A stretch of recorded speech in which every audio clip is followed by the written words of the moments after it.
Hello and welcome to horror cast series. ये है तीसरा एपिसोड। आज की कहानी एक बार फिर से बहुत ही थ्रिलर होने जा रही है। इसमें बहुत सारे ट्विस्ट्स हैं और बहुत ही इंटरेस्टिंग है। ये कहानी है तीन दोस्तों की जिनका ताल्लुक़ लाहौर से है और वो साथ ही में यूनिवर्सिटी पढ़ते थे। तो सेमेस्टर ब्रेक के बीच में उन्होंने डिसाइड किया कि वो सब मिलकर नॉर्दर्न एरियाज़ का एक टूर लगाएंगे। उनमें से एक दोस्त पहले भी नॉर्दर्न एरियाज़ जा चुका था। हाँ, जिन्होंने हमें ये स्टोरी भेजी है उनकी रिक्वेस्ट पर हमने उनके नाम, उनकी डिटेल्स और जिन जगहों पर गए उन जगहों के स्पेसिफिक एड्रेसेस और नाम चेंज कर दिए हैं। तो चलिए बढ़ते हैं अपनी स्टोरी की तरफ। लेकिन इससे पहले मैं आपसे रिक्वेस्ट करूँगा कि प्लीज़ चैनल को सब्सक्राइब कीजिए, वीडियो को लाइक कीजिए और अपने कमेंट्स में अपना फीडबैक ज़रूर दीजिए। हमारे लिए आपका फीडबैक बहुत इंपॉर्टेंट है और हम काफ़ी मेहनत करते हैं ये स्टोरीज़ बनाने के लिए। हमारी पूरी टीम बहुत मेहनत करती है, तो प्लीज़ अपना फीडबैक भी दीजिए और इन वीडियोज़ को शेयर कीजिए अपनी फैमिलीज़ और अपने फ्रेंड्स के साथ। तो चलिए बढ़ते हैं अब स्टोरी की तरफ। मेरा नाम अली है और ये कहानी मेरी ज़िंदगी की सबसे खौफनाक स्टोरी है। ये 2023 की स्टोरी है, जब मैं और मेरे दो दोस्त समीर और जोया, हम लोगों ने प्लान किया कि सेमेस्टर ब्रेक में हम पाकिस्तान के नॉर्दर्न एरियाज़ का टूर लगाते हैं। हम में से समीर पहले भी नॉर्दर्न एरियाज़ जा चुका था, तो वो थोड़ा एक्सपीरियंस था। साथ ही मेरे पापा ने मुझे अभी हाल ही में एक नई परारो गाड़ी दिलवाई थी। वो सेकंड हैंड थी बट मेरे लिए वो नई थी, तो मुझे उसका भी बहुत ज़्यादा शौक़ था कि मैं उसको पहाड़ों पर टेस्ट करूं। और साथ ही में हमें एडवेंचर का और थ्रिल का बहुत शौक़ था। हम बहुत सारी हॉरर मूवीज़ और बहुत सारी हॉरर स्टोरीज़ सुन चुके थे, तो हमें उस चीज़ का भी काफ़ी शौक़ था। तो हम लोगों ने प्लान किया कि हम नॉर्दर्न एरियाज़ में एक वीकेंड गुजारेंगे। हम सुबह 7 बजे लाहौर से निकल गए। हम सब बहुत ही एक्साइटेड थे और समीर रास्ते में हमें नीलम वैली के ग्रीन माउंटेन्स, वहाँ की पीसफुल वाइब और वहाँ की नदियाँ, उन सब के बारे में हमें बहुत सारी चीज़ें बता रहा था। हम रास्ते में एक दो बार रुकते हुए गए, तो मुजफ्फराबाद पहुँचते पहुँचते हमें शाम हो गई। वहाँ एक रोड साइड ढाबे पर रुककर चाय पी और कुछ स्नैक्स लिए। लेकिन जिस जगह हमें जाना था वो मुजफ्फराबाद से अभी 35 से 40 मिनट की ड्राइव पर थी। तो जिस ढाबे पर हम रुके थे उधर का शॉपकीपर ने हमसे पूछा, आप लोग कहाँ जा रहे हो? तो समीर ने उस जगह का नाम बताया। तो वो बोला, आप लोग इस वक्त उधर मत जाओ, आप अभी मुजफ्फराबाद में रुक जाओ और अगली सुबह आप लोग उस तरफ एक्सप्लोर करने चले जाना। तो मैंने हैरानगी से पूछा, क्यों, ऐसा क्यों है? तो वो बोला, रात को वहाँ रुकना ठीक नहीं है, वहाँ की बहुत सारी स्टोरीज़ हमें सुनने को मिलती हैं। हम तीनों हंस दिए और जोया ने मजाक में कहा, अरे भाई, हॉरर मूवीज़ देखना बंद कर दो। वो बेचारा आगे से खामोश हो गया और कुछ नहीं बोला। रात के करीब 9 बजे हम उस गांव पहुंचे।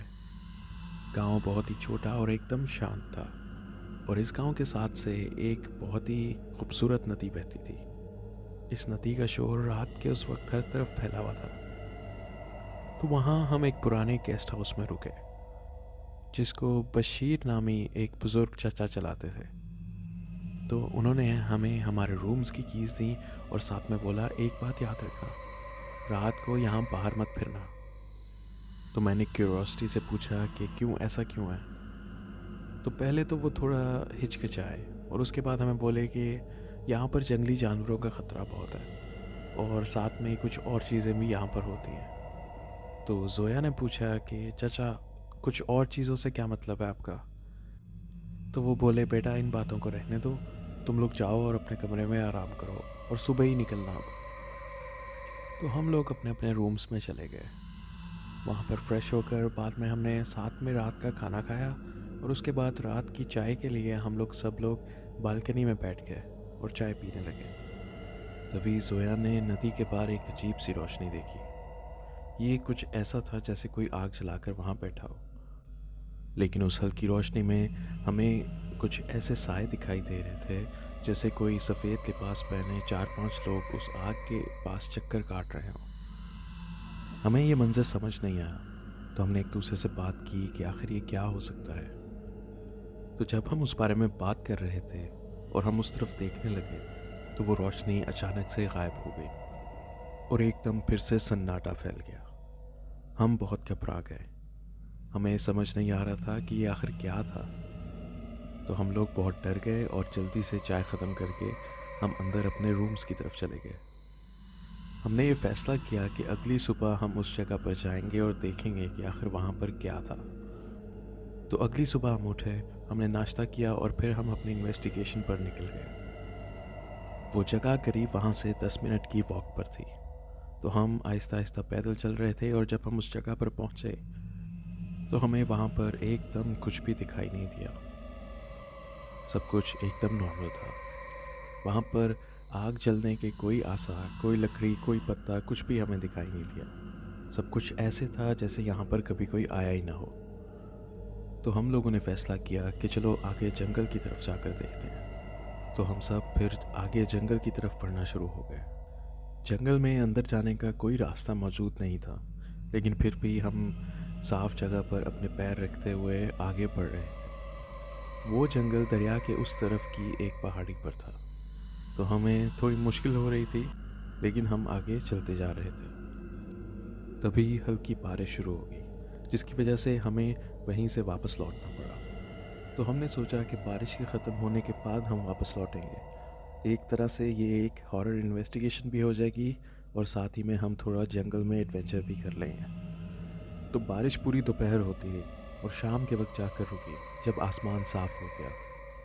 तो गेस्ट हाउस से निकलते वक्त हमें बशीर चाचा फिर से दिखाई दिए। उन्होंने हमसे पूछा कि हम कहाँ कहाँ गए और क्या क्या देखा और अभी हम किस तरफ जा रहे हैं। तो हमने उन्हें बताया कि रात में हमने जो मंज़र देखा और हम उस तरफ ही जा रहे हैं। तो वो एकदम परेशान हो गए और बोले, ऐसी जगहों पर ऐसी चीज़ों का पीछा नहीं किया जाता, इसीलिए तुम लोग उस तरफ मत जाना।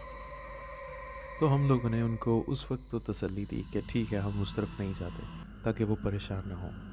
लेकिन हमारा प्लान यही था कि हम एक बार वहाँ जाएंगे और उस जंगल के अंदर की तरफ जाकर इन्वेस्टिगेशन करेंगे। तो हम लोग जब उस तरफ पहुँचे तो सूरज ढलने वाला था। तो जंगल में जाने से पहले जोया बोली कि आज बहुत लेट हो गया, मुझे लगता है कि हमें वापस चले जाना चाहिए और इस टाइम जंगल में जाना ठीक नहीं है। लेकिन समीर बोला, अरे ऐसी वैसी कोई बात नहीं है, ये शायद हमारी सिर्फ आँखों का धोखा था और इस जंगल में कुछ नहीं है। तो हम लोगों ने आगे बढ़ने का फ़ैसला किया। आगे बढ़ते हुए हम उस पहाड़ी के ऊपर उस जंगल के अंदर चल रहे थे। तो जब हम करीब 20-25 मिनट उस जंगल के अंदर आगे बढ़ते रहे, तब तक हमें कुछ नहीं दिखा। लेकिन फिर मुझे एक दरख्त के पास एक बड़े पत्थर के ऊपर पड़ा हुआ एक सफ़ेद लिबास दिखा। ये लिबास यहाँ पर कैसे आया? हम लोगों ने एक दूसरे से बात करना शुरू की कि आखिर इस वीराने जंगल में, उस गांव से इतनी दूर, यहाँ पर ये सफ़ेद लिबास आखिर कहाँ से आया? इस वक्त सोया डर रही थी और मैं भी कुछ घबराया हुआ था, लेकिन समीर हम में से कुछ ज़्यादा ही बहादुर था। वो बोला, अरे कुछ नहीं होगा, शायद कोई गांव वाला इधर रख गया हो, चलो आगे चलते हैं। तो जब हमने आगे चलने का फ़ैसला किया और करीब 3-4 मिनट ही हम आगे गए होंगे कि पीछे एकदम से ऐसी आवाज़ आई जैसे कोई भाग कर गया हो। हम सब घबरा गए। इस वक्त अंधेरा भी होने लगा था और हमें कुछ समझ नहीं आया कि आखिर वो क्या था। हम सोचे ये कोई जंगली जानवर हो सकता है। तो हमने अपनी फ्लैश लाइट्स और अपने फ़ोन्स की लाइट्स इधर उधर घुमा कर देखा, लेकिन वहाँ पर कुछ भी नहीं था। जंगल एकदम सुनसान और शांत था। लेकिन इस वक्त क्योंकि अंधेरा हो रहा था, तो जंगल की हालत काफ़ी खौफनाक होती जा रही थी। जोया फिर से बोली कि चलो हम यहाँ से निकलते हैं। लेकिन समीर बोला, अरे डर क्यों रही है, हम इसीलिए तो यहाँ पर आए हैं कि थोड़ा एडवेंचर करेंगे, थोड़ा थ्रिल करेंगे, और अगर ऐसे ही वापस लौट गए तो क्या फ़ायदा। तो फिर हमारे पास और कोई चारा नहीं था और हम जंगल में आगे बढ़ते रहे। तो करीब 5 मिनट और गुजरे होंगे कि एकदम से हमें एक आवाज़ आई, ऐसे जैसे कोई रो रहा हो। हम लोग एकदम से घबरा गए। इस वक्त तो समीर की हालत भी थोड़ी ख़राब हो गई, क्योंकि अंधेरा काफ़ी हो चुका था और इस वक्त बहुत ही हल्की रोशनी आसमान पर मौजूद थी।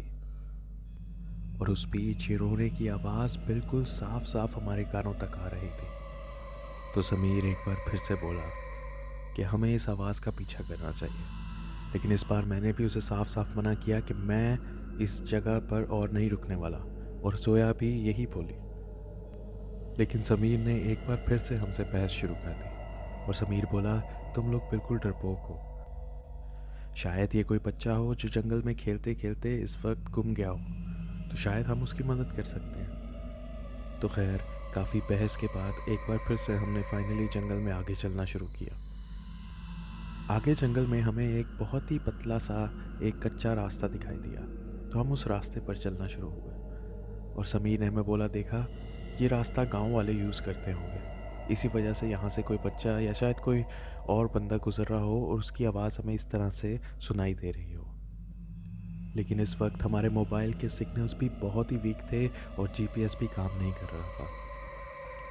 तो जब हम उस रास्ते पर चलना शुरू हुए तो करीब 3-4 मिनट के बाद हमें दूर एक हल्का धुंधला सा शैडो दिखाई दिया, एक सफ़ेद लिबास पहने हुए कोई चीज़।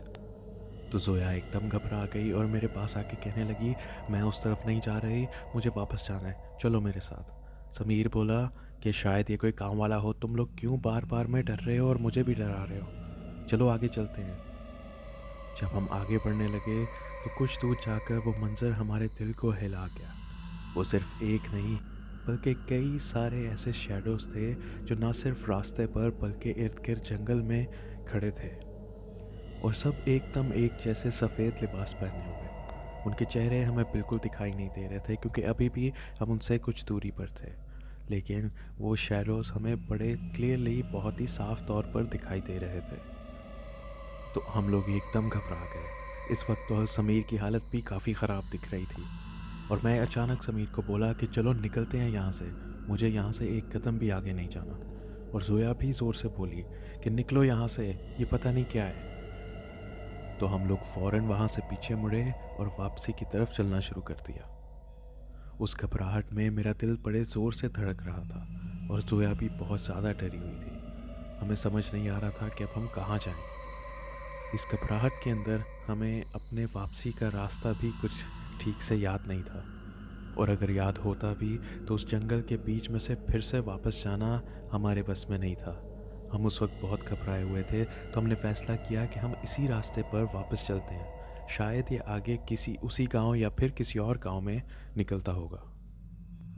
तो हमने पीछे मुड़कर बिल्कुल नहीं देखा और बड़ी तेज़ी से हम उस रास्ते पर वापसी की तरफ जा रहे थे। हमारी फ्लैश लाइट्स ऑन थीं, हमारे फ़ोन में सिग्नल बहुत ही वीक था जिसकी वजह से मैप्स और जीपीएस भी काम नहीं कर रहे थे। तो वहाँ पर हमने अचानक एक औरत की आवाज़ सुनी जो कि बहुत ही साफ सुनाई दे रही थी, और ऐसे लग रहा था कि वो औरत बिल्कुल हमारे पीछे ही खड़ी हुई हमें आवाज़ दे रही है। वो बोली, सुनो, रुको एक मिनट। हम लोग एकदम घबरा गए और वहीं का वहीं रुक गए। हम में से पीछे देखने की हिम्मत किसी में नहीं थी।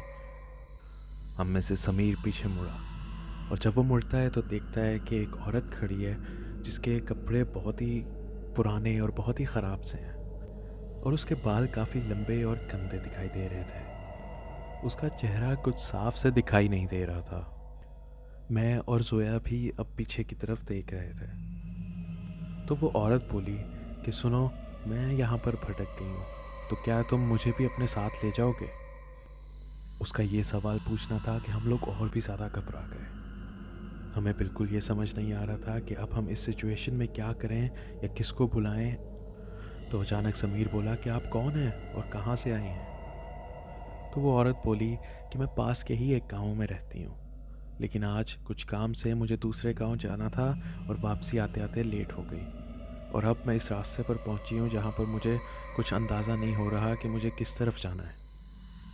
हमें ये बात कुछ अजीब लगी, क्योंकि अगर वो एक लोकल औरत है तो उसे वो जानती होगी कि कौन सा रास्ता किस तरफ जाता है, और वो अकेली इस टाइम रात में क्यों ही निकलेगी। लेकिन हमारे पास कोई चारा नहीं था, तो मैं बोला कि चलिए आप भी हमारे साथ चलिए। मुझे शायद अंदर से ये उम्मीद थी कि अगर ये औरत सच में रियल है और यहीं की है तो शायद ये आगे जाकर हमारी भी मदद कर सके और हमें हमारे गांव तक पहुंचा सके। तो वो औरत बिल्कुल अजीब थी, बिल्कुल खामोश और सिर्फ नीचे सर झुकाकर चल रही थी, और वो औरत हमारे साथ में भी नहीं बल्कि हमारे पीछे पीछे चल रही थी।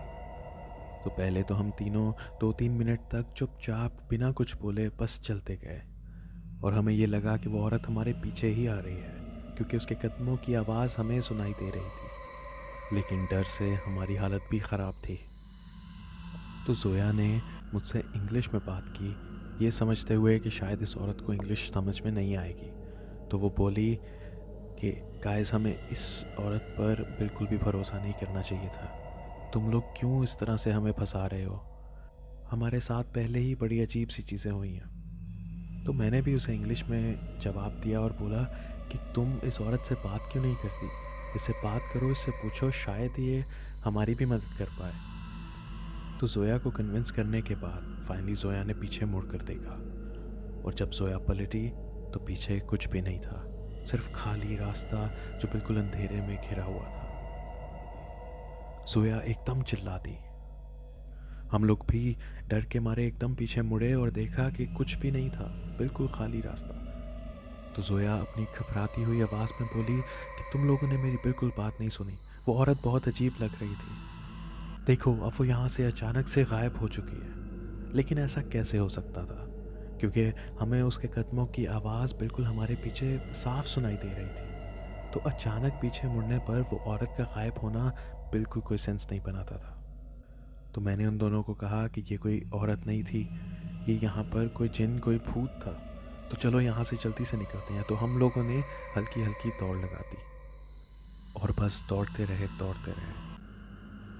करीब 3-4 मिनट तक आगे जाकर हमें फिर से 2 लोग दिखाई दिए। इस बार वो लोग बिल्कुल नॉर्मल लग रहे थे और वो लोग भी पैदल हमारी ही तरफ आ रहे थे।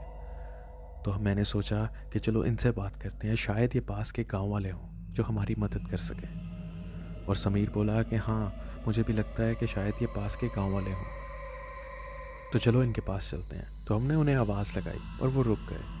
तो हम लोग उनके पास गए और उन्हें सब कुछ बताया जो हमारे साथ हुआ।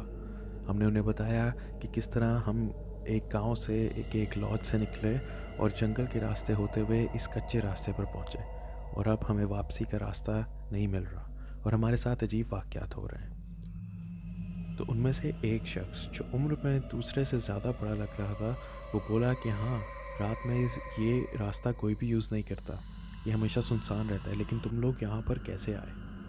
और ये रास्ता ठीक नहीं है, यहाँ पर जंगली जानवरों के साथ साथ और भी चीज़ों का ख़तरा रहता है। तो तुम लोग हमारे साथ चलो और हम तुम लोगों को सेफली तुम्हारी जगह पर पहुँचा देंगे। तो हम लोग एकदम से फिर से घबरा गए कि हम इन लोगों का यकीन करें या ना करें। खैर, हमारे पास कोई चारा नहीं था, तो हम लोगों ने उनके साथ चलना शुरू कर दिया। रास्ते में वो लोग आपस में बात कर रहे थे, लेकिन कुछ और ही लैंग्वेज, शायद कोई लोकल लैंग्वेज में बात कर रहे थे, तो हमें उनकी बात समझ में नहीं आ रही थी। और जोया एक बार फिर से बोली कि हमें इन लोगों के साथ नहीं आना चाहिए था। तुम लोग फिर से मेरी बात नहीं सुन रहे। हम चुपचाप यहाँ से निकल लेते हैं, कोई बहाना लगाओ और निकलो यहाँ से। लेकिन समीर बोला, अरे यार, ये तो नॉर्मल लोग लग रहे हैं, इन्होंने हमसे बात भी की और बिल्कुल नॉर्मली हमारे साथ चल रहे हैं, तो तुम क्यों इस तरह की बातें कर रही हो? शायद ये हमें वाकई सेफ्टी तक पहुँचा दें। जब हम थोड़ा सा और आगे पहुँचे तो उनमें से वो बंदा फिर से पीछे मुड़ा और हमें बोला कि तुम लोग 1 मिनट यहीं रुको, हम लोग आते हैं। तो मैंने उनसे पूछा, आप कहाँ जा रहे हैं? उसने बोला, कुछ नहीं, मैं बस 1 मिनट आया। तो वो दोनों रास्ते से हटकर साइड में जंगल की तरफ चलना शुरू हो गए और हम लोग वहाँ पर और भी ज़्यादा घबरा रहे थे कि ये लोग कौन हैं, शायद कोई चोर हो सकते हैं या शायद हमें मार दें। उस वक्त बहुत सारे ख्यालात हमारे दिल में गूंज रहे थे। तो वो लोग तो जंगल में गायब हो गए और हम अब सिर्फ बीच रास्ते में खड़े थे। कुछ अंदाज़ा नहीं था कि अब हम क्या करेंगे। तो एकदम से हमारे पीछे से हमें फिर से आवाज़ आई, उसी औरत की, और वो बोली, तुम लोग मुझे छोड़कर कहाँ चले गए थे? सोया एकदम चिल्ला दी और मेरी भी डर से चीख निकल गई। समीर की हालत भी अब काफ़ी ख़राब हो चुकी थी। हम लोग अचानक पीछे पलटे और वही औरत एक बार फिर से हमारे सामने खड़ी थी। तो मैं गुस्से में बोला कि आप हमें क्यों डरा रही हैं? आप कौन हैं? जाएं यहाँ से, हमें वापस जाने दें। तो हमारे दूसरी तरफ पीछे से वही 2 आदमी वापस आकर बोले, अब तुम वापस नहीं जा सकते। और उसी लम्हे हमारे चारों तरफ जंगल से हमें दर्जनों की तादाद में वही सफ़ेद लिबास पहने हुए लोग दिखाई देना शुरू हुए, जो कि हर दूसरे तीसरे दरख्त के पीछे खड़े हुए थे, और अब वो साफ तौर पर चारों तरफ से हमें घेर चुके थे। मैंने ऊंची आवाज़ में आयतल कुर्सी पढ़ना शुरू की और मैंने जोया को भी बोला कि जल्दी से कुछ पढ़ो। तो जोया और समीर ने भी जल्दी जल्दी कुछ पढ़ना शुरू किया। तो वो लोग हल्का हल्का हंसना शुरू हुए और उनकी हंसी की आवाज़ पूरे जंगल में गूंजना शुरू हुई, और उनकी हंसी की आवाज़ अब और भी ज़्यादा बढ़ती जा रही थी, जो कि एक बहुत ही खौफनाक, मैं आपको बता नहीं सकता कि कितनी खौफनाक हंसी थी वो। अभी भी ये बताते हुए मेरे रोंगटे खड़े हो रहे हैं। समीर ने ऊंची ऊंची अजान देना शुरू की। ज़ोर ज़ोर से वो अजान दे रहा था और मैं आयतल कुर्सी पढ़ रहा था। तो हमें अचानक से एक लाइट दिखाई दी जो सड़क पर आ रही थी, और उस रोशनी का हम पर पड़ते ही अचानक से वो सभी चीज़ें गायब हो गईं। अब हम एकदम घबराए हुए थे। जोया ज़ोर ज़ोर से रोना शुरू हो गई और समीर की हालत भी बहुत ज़्यादा ख़राब थी। मुझे भी ऐसा लग रहा था कि आज हम यहाँ से बच कर नहीं निकल सकते। तो मैंने अपनी आयतल कुर्सी जारी रखी और मैंने उनको भी बोला कि पढ़ते रहो। तो समीर भी फिर से वापस अजान देने लगा। वो रोशनी अब हमारे बहुत करीब आ रही थी, तो हमने देखा कि वो एक बुज़ुर्ग शख्स है। एक ऊंचे कद के सफ़ेद दाढ़ी वाले, एक बहुत ही पुरनूर चेहरे वाले एक बुज़ुर्ग हैं। उनके हाथ में एक टॉर्च लाइट और दूसरे हाथ में एक बड़ी सी तस्बीह थी, और वो हमारे पास आकर बोले, तुम लोग कौन और यहाँ पर क्या कर रहे हो? अब हम बहुत घबराए हुए थे, क्योंकि हमें ये नहीं पता था कि ये बुज़ुर्ग भी इन्हीं लोगों में से हैं या वो एक नॉर्मल इंसान है। तो मैं अपनी बहुत ही घबराती हुई आवाज़ में बोला, बाबा जी हमें बचा लो, हमें बचा लो, हम यहाँ पर फंस चुके हैं और हमारे साथ बहुत ही खौफनाक चीज़ें हो रही हैं। तो वो बाबा जी ने बोला, तुम घबराओ नहीं, मैं आ गया हूँ, और अल्लाह सबसे बड़ा है, अल्लाह से बड़ी कोई ताकत नहीं है। तो जब बाबा जी ने ये बोला तो मेरे जिस्म में एक बहुत ही पुरसकून लहर दौड़ गई। मेरा जिस्म एकदम लरज़ उठा और एकदम से मेरे अंदर एक लहर दौड़ी जो मैं आपको बयान नहीं कर सकता, एक सुकून की लहर। मैंने जोया को चुप कराते हुए कहा, घबराओ नहीं, अब सब ठीक हो जाएगा। हमें उन बाबा जी ने अपने साथ चलने को कहा, तो हम उन बाबा जी के साथ साथ चलते रहे। मैं अभी भी दिल में आयतल कुर्सी पढ़ रहा था, और मैंने समीर और जोया को भी यही बोला कि तुम भी कुछ ना कुछ पढ़ते रहो। वो बाबा जी भी ज़ोर ज़ोर से अल्लाह का नाम ले रहे थे और हमारे साथ चल रहे थे। अल्लाह का नाम लेने की वजह से मुझे उन पर बहुत यकीन आ रहा था कि वो एक नॉर्मल इंसान ही है। तो हम जब उनके साथ उस रास्ते पर जा रहे थे तो पीछे से हमें बहुत सारी आवाज़ें सुनाई दे रही थी। ऐसे लग रहा था जैसे बहुत सारे लोग उस रास्ते के ऊपर उछल कूद कर रहे हों। बाबा जी फ़ौरन बोले, पीछे बिल्कुल पलट कर मत देखना, मैं तुम लोगों को साफ साफ बता रहा हूँ, पीछे जो मर्ज़ी हो जाए पीछे नहीं देखना। तो पीछे से हमें ऐसे आवाज़ें आ रही थीं जैसे कोई चिल्ला रहा हो, कोई बड़ी सी गैदरिंग हो और बहुत ज़्यादा शोर हो रहा हो। तो एक बार फिर से उसी औरत की बहुत ही क्लियर आवाज़ हमारे कानों तक पहुंची, रुको, कहाँ जा रहे हो? इसके साथ मत जाओ, ये ठीक नहीं है, मैं तुम्हें बचाऊंगी, रुक जाओ, वापस आओ। तो वो बाबा जी बोले, हरगिज़ पीछे पलट कर मत देखना और बस सीधे चलते रहो और अल्लाह का नाम लेते रहो। हमें अब अपने इर्द गिर्द जंगल में से ऐसी आवाज़ें आ रही थीं जैसे सैकड़ों लोग जंगल में भाग रहे हों। झाड़ियों का ऐसा शोर आ रहा था जैसे बहुत सारे लोग बहुत एग्रेसिवली वहाँ पर भाग रहे हैं। हमें कुछ गुर्राने की आवाज़ें भी आ रही थीं, ऐसे जैसे कोई शेर, कोई चीता बहुत ही गुस्से में गुर्रा रहा हो। हम लोग बाबा जी के कहने के मुताबिक बस अल्लाह का नाम लेते रहे और उस रास्ते पर चलते रहे। करीब 20 मिनट चलने के बाद वो जंगल अब कम घना हो गया था और वो आवाज़ें भी बहुत हल्की होना शुरू हो गई। तो उस जंगल के रास्ते से बाहर आने के बाद हमने देखा कि हम किसी और गांव में पहुंच चुके हैं। अब वो जंगल, वो रास्ता और वो आवाज़ें हमारे पीछे थी और बाबा जी हमारे साथ थे। तो बाबा जी हमें अपने साथ गांव की मस्जिद में ले गए। उन्होंने हमें वहां बिठाया और फिर किसी को फ़ोन किया। उन्होंने हमें पानी पिलाया और फिर हम पर दम करना शुरू किया। दम का मतलब है होली चैंट्स जो कि प्रोटेक्शन के लिए पढ़े जाते हैं। और उन बाबा जी ने हमें बताया कि यहाँ पर इस जंगल में एक जिनों का एक बहुत बड़ा कबीला रहता है और वो अक्सर गांव वाले लोगों को बहुत तंग करते हैं। इस रास्ते पर मगरिब की नमाज के बाद कोई नहीं जाता। मगरिब से मतलब है जब सूरज ढल गया हो। यहाँ पर मुकामी लोगों के साथ बहुत सारे खौफनाक वाक़यात हुए हैं।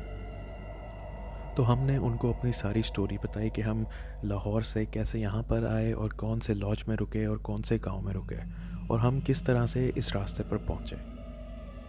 तो बाबा जी ने हमें बताया कि हाँ, वो गांव यहाँ से करीब सिर्फ 20 मिनट की दूरी पर ही है।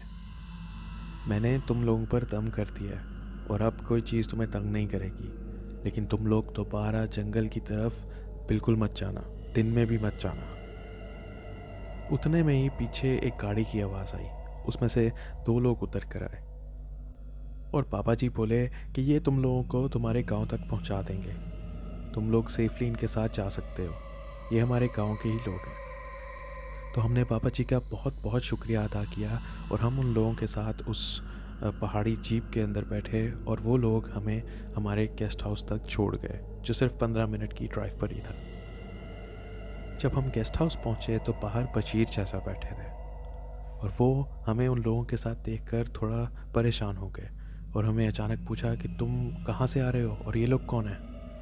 तो हमने उनको बताया कि ये लोग पास के ही गांव के लोग हैं और हमें बस यहाँ पर छोड़ने के लिए आए हैं। तो लॉज में अंदर जाने के बाद हम बशीर चाचा के साथ बैठे। बशीर चाचा ने हमें गर्मा गर्म चाय पिलाई और साथ में कुछ समोसे वगैरह हमारे सामने रखे। तुम लोग शाम से किधर गायब हो और क्या हुआ, तुम लोगों के होश क्यों उड़े हुए हैं?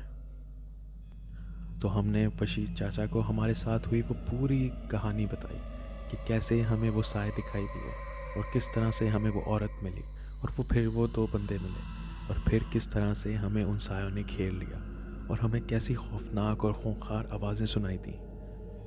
वो सब स्टोरी बताने के बाद बशीर चाचा थोड़ा गुस्से में आए और बोले, मैंने तुम लोगों को मना किया था कि आसपास के जंगल में मत जाना। तुम आजकल के बच्चे किसी की बात नहीं सुनते। तुम कॉलेज यूनिवर्सिटीज़ में जाकर ये समझते हो कि तुम सबसे ज़्यादा समझदार हो।